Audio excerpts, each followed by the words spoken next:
दिल्ली में बीजेपी दफ्तर के बाहर हुए हंगामे को लेकर, जहां केजरीवाल का दावा है कि उनकी पार्टी के 1 या 2 लोगों ने ही हंगामा किया, तो बीजेपी नेता मुख्तार अब्बास नकवी ने केजरीवाल और उनके समर्थकों को अराजक करार देते हुए उन्हें माओवादियों का उदार चेहरा तक बता दिया।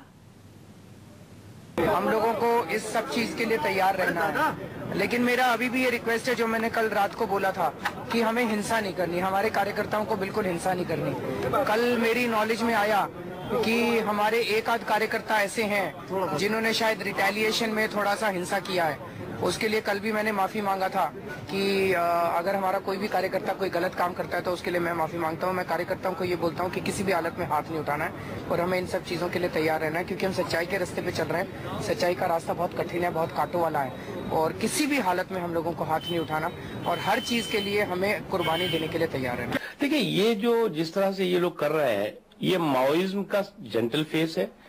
और एनार्की का एक प्रतीक बन गई है। जिस तरह से अनार्की अराजकता के माध्यम से ये देश के लोकतांत्रिक मूल्यों को और देश के लोकतंत्र को हाईजैक करने का षड्यंत्र कर रहे हैं, निश्चित तौर से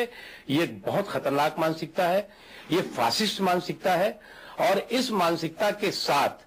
कहीं न कहीं किसी न किसी ताकतों के साथ मिल करके ये देश के लोकतांत्रिक मूल्यों और देश की लोकतांत्रिक व्यवस्था को ध्वस्त करने के षड्यंत्र के हिस्सेदार भागीदार बन गए हैं। इसलिए चुनाव आयोग को देखना होगा कि जो पार्टी अराजकता का प्रतीक बन गई हो, जो कि एक षड्यंत्र कर रही हो कि स्वतंत्र, निष्पक्ष और भयमुक्त माहौल में चुनाव हो सके, उसमें बाधा अटकाई जाए, उसके खिलाफ उसे कार्रवाई करना, उसके खिलाफ उस पर नकेल लगाना चुनाव आयोग की रिस्पॉन्सिबिलिटी और ड्यूटी बनती है।